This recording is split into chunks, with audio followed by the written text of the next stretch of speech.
Welcome back to our journey through the Metroid universe.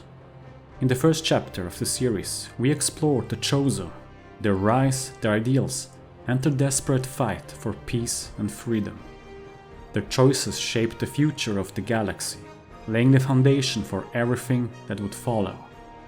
If you haven't watched the first video yet, I recommend doing so before continuing. Now, our focus shifts to younger civilizations, once destined to reshape the galaxy in ways even the Chozo could not foresee.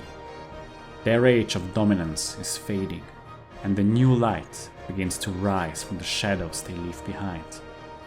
At the center of this next chapter stands the figure who will change everything, a young girl named Samus Aran.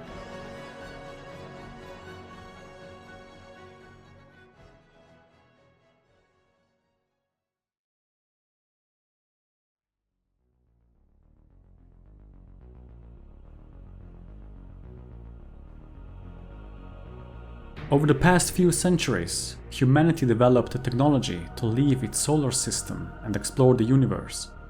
The age of space travel had begun. Humans ventured to new planets, uncovered foreign technology, and discovered remnants of long-dead civilizations, using these findings to deepen their understanding of the cosmos. In a remarkably short time, humanity spread across the galaxy, colonizing world after world. They forged alliances with other species and even encountered the Chozo on Zebes. Recognizing the potential in these partnerships, the ancient Chozo played a pivotal role in founding the Galactic Federation, an alliance of representatives from many advanced worlds. For the Chozo, this was a final effort to ensure peace in the cosmos before their inevitable decline. Meanwhile, in another corner of the universe, darker forces were gathering. Ruthless civilizations joined together to assault neighboring systems, plunder planets, and eradicate cultures. Hailing from worlds plagued by acid rains and hostile wildlife, this alliance quickly evolved into a fearsome empire. They spread across the galaxy, leaving destruction in their wake, relentlessly seeking advanced technology and new victims. These marauders unearthed ruins of ancient civilizations, pillaged their temples, and weaponized the knowledge they found. They experimented with genetic manipulation, enhanced their bodies with cybernetic augmentations, and bolstered their arsenal with advanced alien weaponry. The universe had never witnessed such calculated and relentless malice. It wasn't long before the Galactic Federation encountered this brutal empire. The first contact was swift and devastating. The Federation wasted no time warning its allies about this deadly force, now infamously known as the Space Pirates. Although no official declaration of war was ever made, the two factions were locked in a bitter struggle, each determined to annihilate the other completely. The Chozo remained mostly passive during these conflicts, opting instead to support the Federation with their advanced knowledge and technology. They introduced humans to the marvel of organic computers, living machines capable of independent thought and action. The Federation eagerly studied these Chozo-created organic brains. To maintain close contact with the Chozo on Zebes, the Federation established a colony on the nearby planet K2L. It was here that the human child named Samus Aran was born. The primary purpose of the K2L colony was to extract a rare and valuable crystal known as aetheraltite, a critical fuel source for the Federation. Unfortunately, the colony's prosperity attracted more than just the Federation's interest. A group of space pirates, led by the fearsome Ridley, launched a devastating attack on the settlement.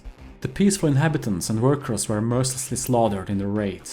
Samus's mother, Virginia Aran, sacrificed herself to distract Ridley and give her daughter a chance to escape. The young girl fled into a nearby forest while her mother was killed by the brutal space pirate leader. Meanwhile, Samus's father, Rodney Aran, mounted a desperate defense in one of the aetheraltite factories. In a heroic act of defiance, Rodney triggered a massive explosion that obliterated the factory, wiped out the attacking pirate forces, and severely damaged their ship. At just 3 years old, Samus became an orphan. left alone in the forest, witnessing the destruction of her home and the loss of her family. Events that would forever shape her destiny. A Chozo vessel, which had left K2L moments before the attack, intercepted the rescue signal and rushed back to help. The Chozo Old Bird and Grey Voice were visiting the colony to request Aetheraltite and had befriended the young Samus during their stay. Upon their return to K2L, they were met with ruins and devastation. None had survived the brutal attack, except for Samus. Old Bird found her, frightened and confused, and they immediately took her to Zebes, seeking safety. The Chozo were now faced with a difficult decision. Should they keep the girl on Zebes or send her back to Earth to be with her own kind? Old Bird, who sympathized with Samus, made the decision to adopt and raise her. Despite initial differences, Grey Voice, Old Bird's closest friend, accepted the decision and even donated his own blood to help Samus's body adapt to the harsh conditions of Zebes.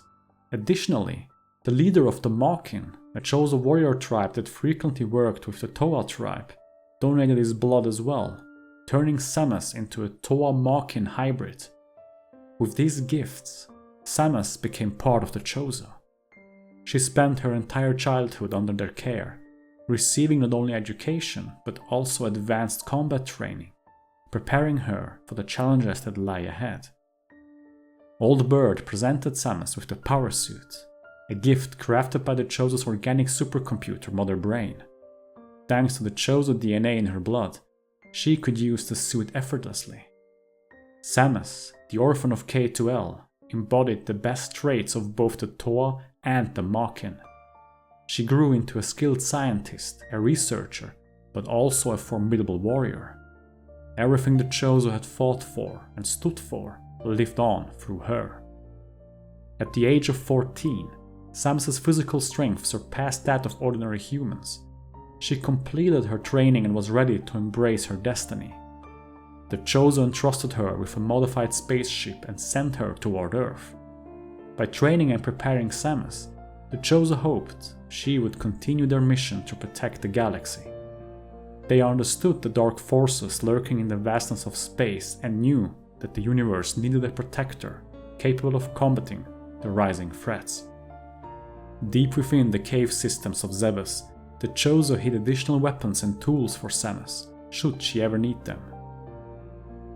Meanwhile, Mother Brain, the Chozo's artificial intelligence, continued to assist in maintaining peace. But increasingly dissatisfied with the Chozo's decisions, particularly their trust in Samus, Mother Brain began to devise an alternative way to ensure peace, one that would diverge from the Chozo's vision.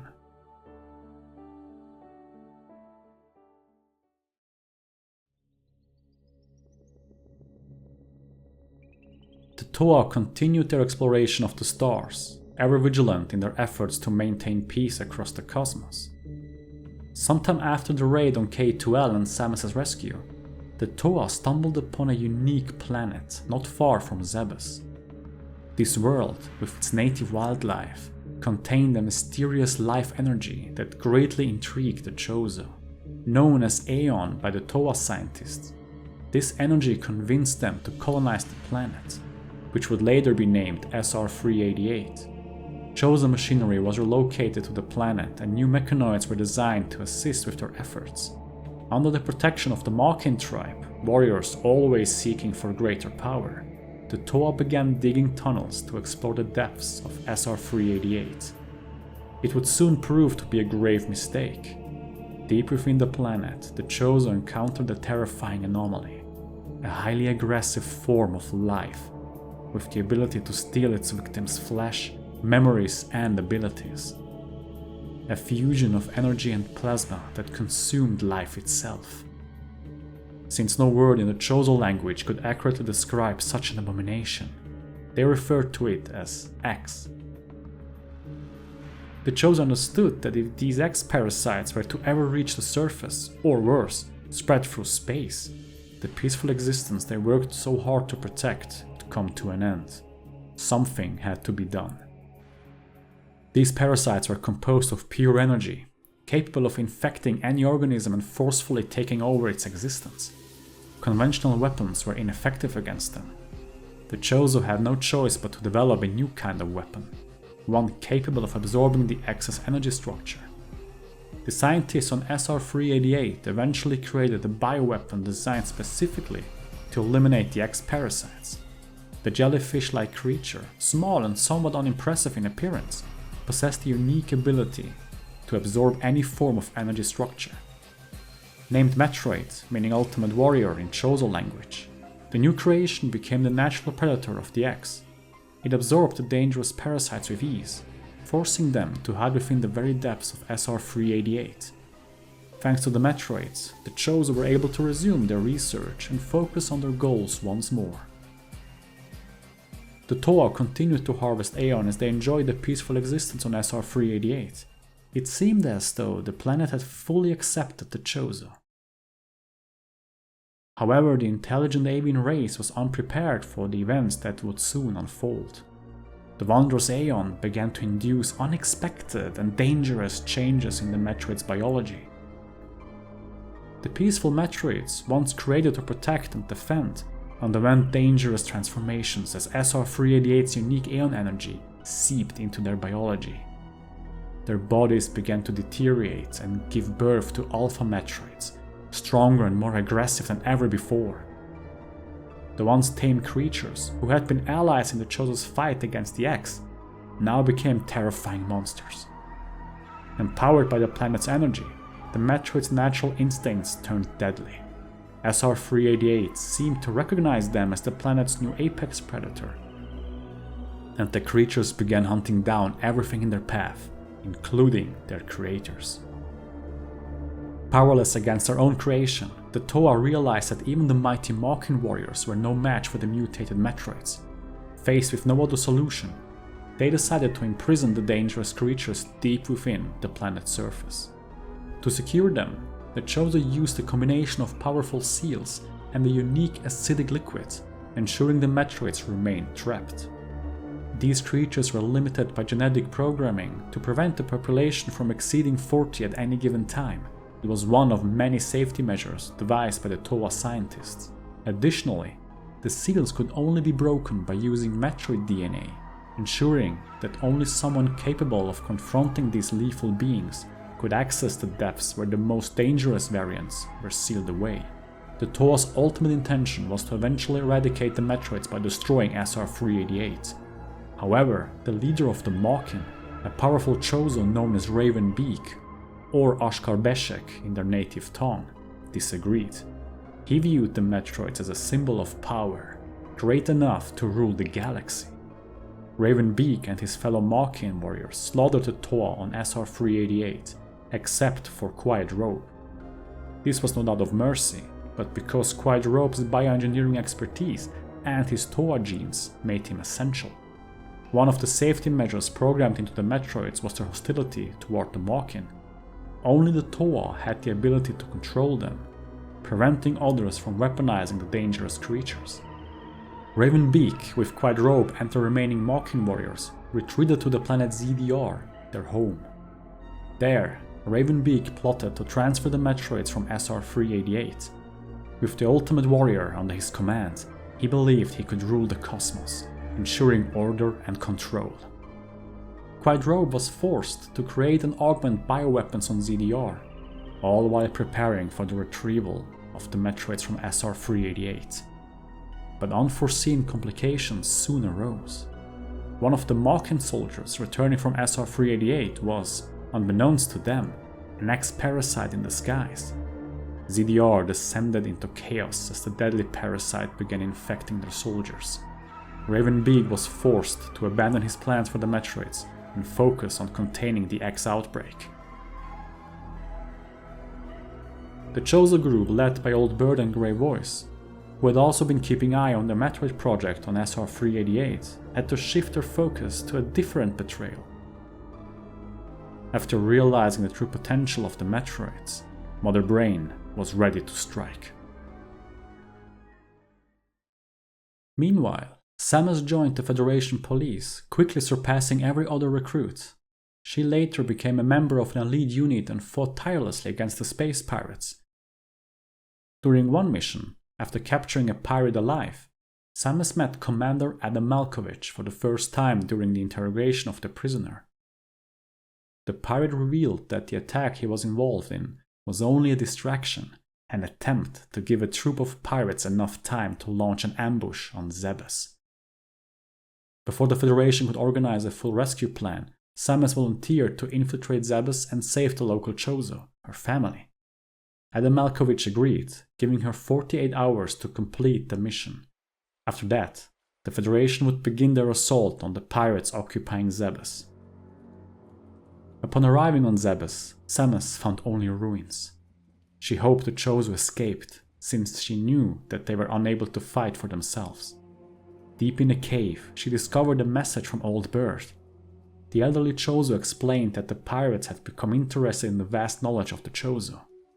Samus learned of the Metroid and Mother Brain's intentions to wield its great power. The supercomputer had allied with the space pirates, taking control of the Zebesian faction and their military forces. All of this was done in the name of securing peace and stability, just as the Chozo had always sought.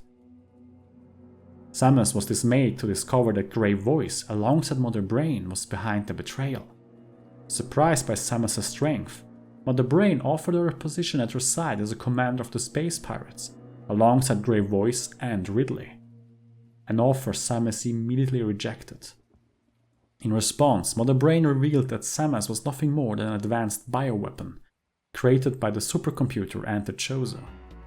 Enraged by these claims, Samus raised her arm cannon, determined to destroy Mother Brain. However, another space pirate general unexpectedly intervened in the fight. Ridley stood between Mother Brain and Samus, doubting the young warrior's combat skills. He awakened repressed memories of K2L in Samus, memories of her mother and father. Ridley recounted how he had to eat the remains of the murdered colonists on K2L to heal his injuries, and claimed that among those bodies was Samus' mother Virginia. This revelation triggered a post-traumatic stress disorder in Samus. She fell to the ground and lost control of her power suit. Ridley, unmoved, dismissed Grey Voice's order to stay away from Samus, mocking him for never getting his hands dirty.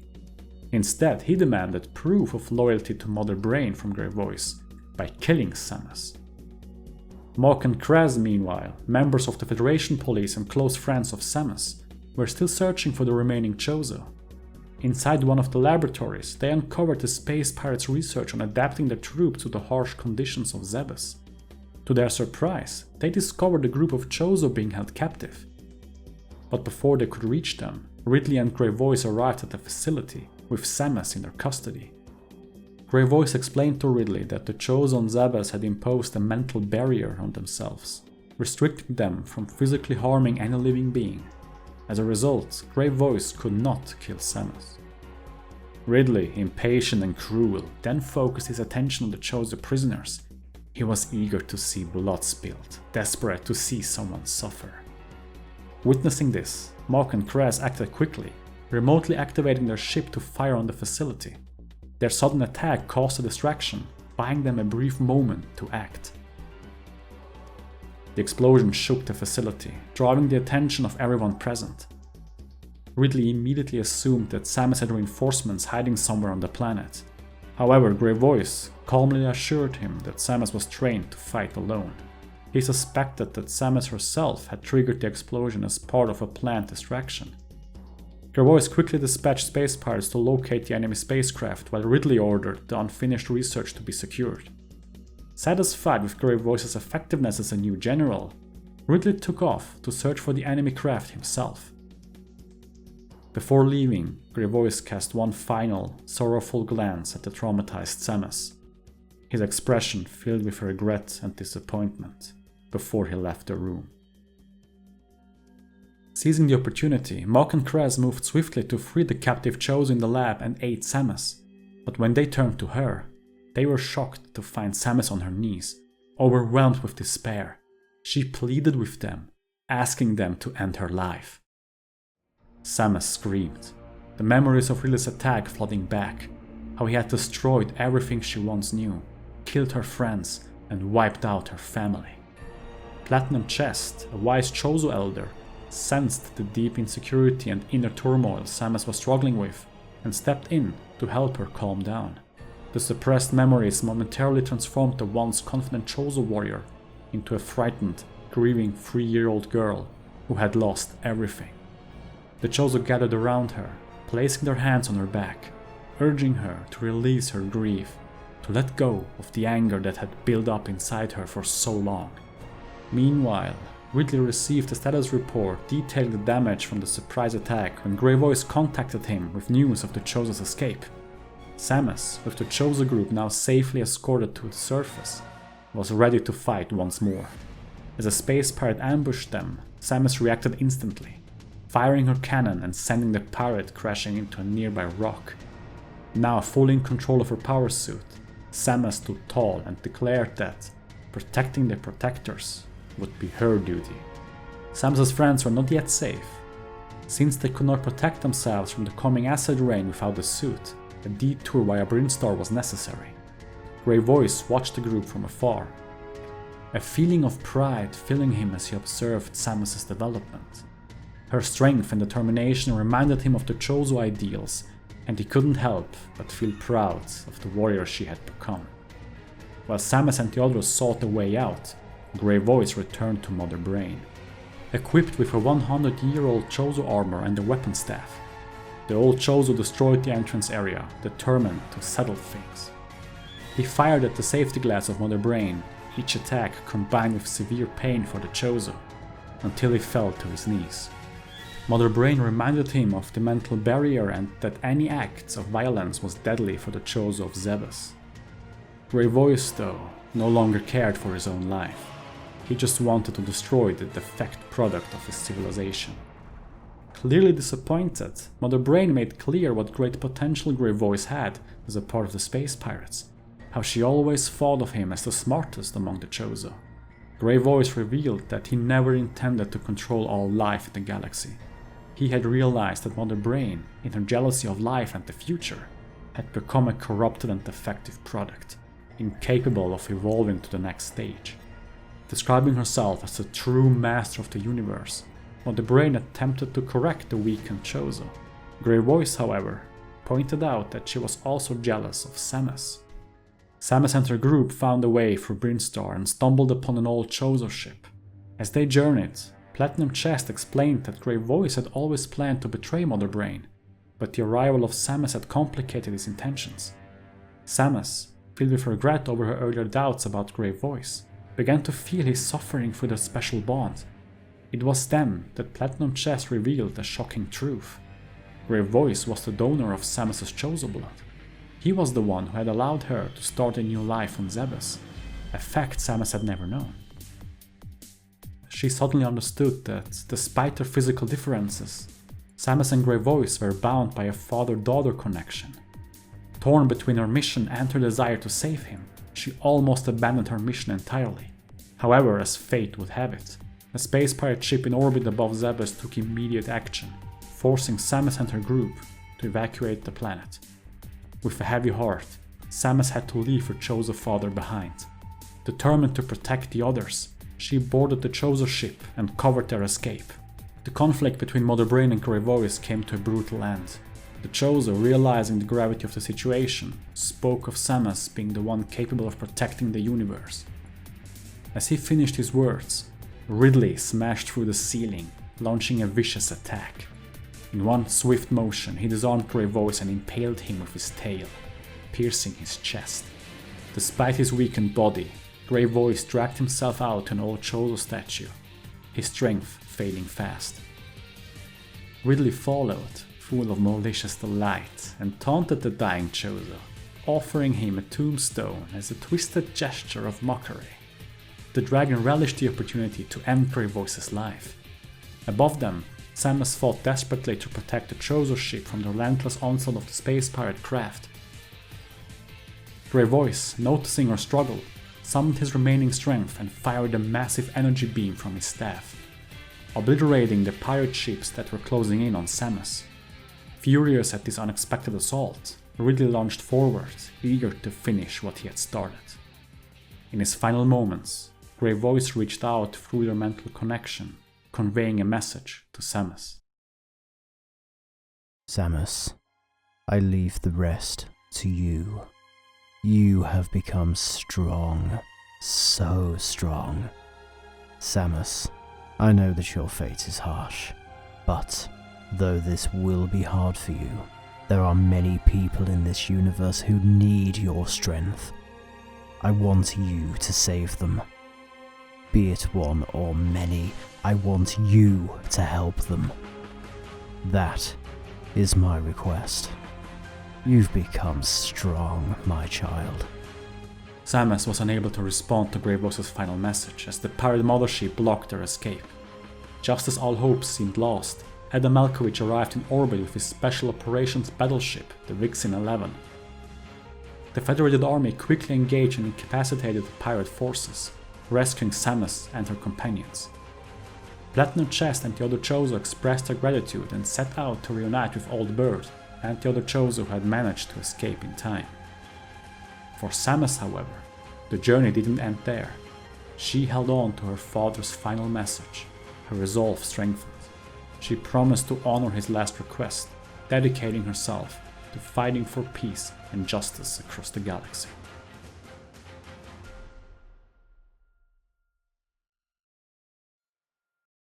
After her infiltration of Zebes, Samus began working directly under Adam Malkovich. During her time with his unit, the young soldier formed close bonds with Anthony Hicks and Adam's younger brother, Ian Malkovich. Adam quickly became a pivotal figure in Samus's life, stepping into the role of a surrogate father. He concluded every mission briefing with the phrase, "Any objections, lady?" A habit meant to ensure Samus fully understood and would follow his orders. However, Adam was well aware of Samus's rebellious nature. Over time, the phrase became more than a simple question. It symbolized the bond of mutual trust between them. But after a tragic accident claimed the life of Adam's brother Ian, Samus distanced herself from Adam's unit and the Federation police, vanishing from their records. She eventually forged her own path and earned a reputation as one of the galaxy's most formidable bounty hunters. Throughout the galaxy, stories of her heroics spread like wildfire. Tales of her single-handedly dismantling space pirate strongholds, liberating entire colonies, and thwarting high-profile assassinations. Samus Aran became a living legend, her name whispered in awe by those she saved and feared by her enemies. Yet, for all her fame, the woman beneath the iconic armor remained an enigma. Even the Federation, with all its resources, questioned if the bounty hunter who carried out these incredible feats was still the same Samus Aran they once knew. Deep below the surface of Zebes, Mother Brain continued with her plans for galactic control. Despite the setback from some time ago, the space pirates were more determined than ever. They had rebuilt and their forces had settled on the planet, constructing a new fortress around their artificial leader. Ridley and General Crate took their places beside Mother Brain, ready to strike against the Federation. With her vast intelligence, Mother Brain shared all the knowledge the Chozo had left behind with the Pirate High Command. Everything the Chozo had learned about the universe was now in the hands of the space pirates. The stage was set for the next phase of her conquest. Meanwhile, the Galactic Federation made an exciting discovery in a forgotten corner of the galaxy. They stumbled upon the planet SR-388. Curiosity drove them to study the planet's unique flora and fauna, and it wasn't long before they encountered a strange creature, one that defied gravity and floated effortlessly through the air. Initially, the creature seemed docile, but then, without warning, it turned aggressive, ambushing one of the scientists. The others watched in horror as the creature absorbed all the life energy of its victim, leaving behind nothing but an empty husk. That day, the Federation witnessed the Metroid kill in a way that defied all scientific explanation. With great difficulty, the Federation managed to capture a few of the dangerous Metroids and left SR-388. The extraordinary discovery was quickly transmitted to Federation HQ via radio, a transmission that Mother Brain on Zebes was secretly eavesdropping on. Pirate forces were dispatched immediately to secure the powerful creatures. In a swift and brutal assault, the space pirate marauders attacked the Federation ship, slaughtered the crew, and seized the living cargo. The captured Metroids were brought to planet Zebes, where, with the Ultimate Warrior now at her disposal, Mother Brain and the space pirates began to put their plan into motion. The Federation received a distress signal from the attacked research vessel and immediately ordered a counterattack. In response, they contracted the renowned bounty hunter Samus Aran to track down the space pirates on Zebes and, if possible, secure the Metroids. Determined and alone, Samus returned to the planet. The wild creatures who had slaughtered her first and second families in cold blood still desecrated her homeworld. The Pirate Empire had taken everything she cherished, and now they would pay for it. Samus stormed the fortress on Zebes, cutting down every enemy in her path. Mother Brain sent Kraid and Ridley to halt her, but Samus was unstoppable. She defeated the colossal Kraid and then faced Ridley, the murderer of her mother. In a battle for survival, Samus triumphed over her archenemy. In a desperate attempt to turn the tide, Mother Brain unleashed the Metroids, allowing them to wreak havoc in Turian and slaughter the remaining space pirates. But even the unleashed chaos of the Metroids could not defeat Samus. The relentless bounty hunter wiped out the deadly bioweapons and prepared for a final confrontation with Mother Brain. The artificial intelligence did everything in its power to stop Samus, but the daughter of the Chozo was unstoppable. Old Bird's and Grey Voice's training, the Toa's wisdom, the Makin's strength, and the power suit, crafted by Mother Brain herself, made Samus a force unlike any other. She finally overcame the organic supercomputer and avenged her family. However, in her final moments, Mother Brain initiated the self-destruction of the facility, a last-ditch effort to kill the bounty hunter. Samus, undeterred, made her way to her ship and escaped just in time, narrowly avoiding the facility's destruction. But the planet's orbit was still under the control of the space pirate fleet. Samus' ship took heavy damage during the escape and crash-landed back on Zebes. Miraculously, she survived the wreck. Exhausted, weakened, and stripped of her power suit due to immense physical strain, Samus left her damaged ship behind and sought refuge in Chozo, her former home on Zebes. She ran, crawled, and climbed, always evading the pirate forces that scoured the area, determined to capture or kill her. In the deepest corners of the ancient Chozo ruins, Samus managed to shake off her pursuers. There, she uncovered long-forgotten records left behind by her Chozo family. The weight of realization hit her. Her family was gone, and she was truly alone in the universe. Despite the growing despair, Samus refused to falter. She braved the temple's trials with determination, overcoming her own insecurities and fears. In the end, her perseverance was rewarded with a new power suit, a remarkable fusion of both ancient and modern Chozo technology. Samus understood the deeper significance of her discovery. The Chozo had not abandoned her. They had left gifts hidden within the most perilous places, designed for her to find when facing immense challenges. Her adoptive family, even in death, continued to watch over her, supporting her in ways she had not expected. With her newfound power, Samus liberated the Chozo ruins, launched an attack on the pirate's mothership, and defeated the mechanical version of her greatest enemy, Ridley. She freed Zebes from the clutches of the space pirates and vowed that the Hunter, as they had come to call her, would relentlessly pursue them, just like she promised to Old Bird and Grey Voice.